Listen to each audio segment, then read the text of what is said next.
रंगदारी रे घर चढ़ के मारब बरियारी रे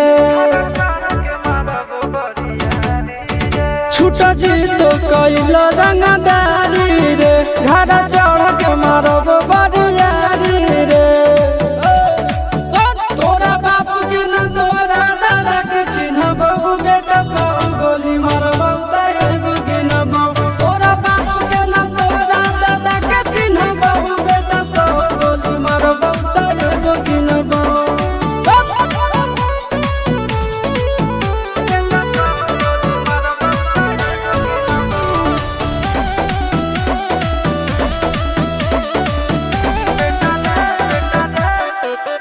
बेटा रे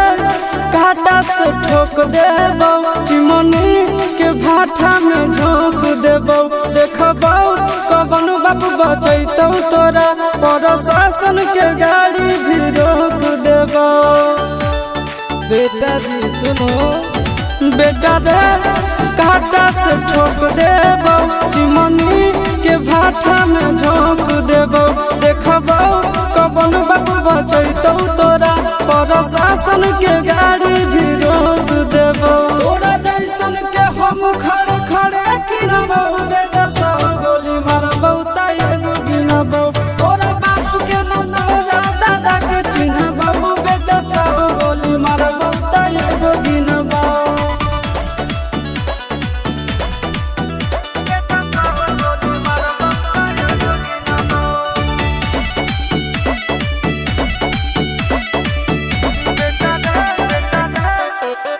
बेटा रे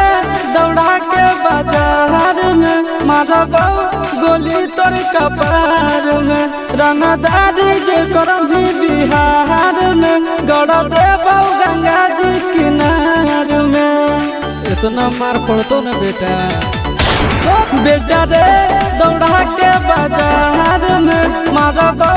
गोली तोर कपार में रंगदारी जे करम भी बिहार में गड़ देबौ गंगा जी किनार में कहो चिंटू आशीष के कारण सुनबौ बेटा सब गोली मारबौ तैगो गिनबौ तोरा बाप के न तोरा दादा के चिन्हबौ बेटा सब गोली मारबौ तैगो गिनबौ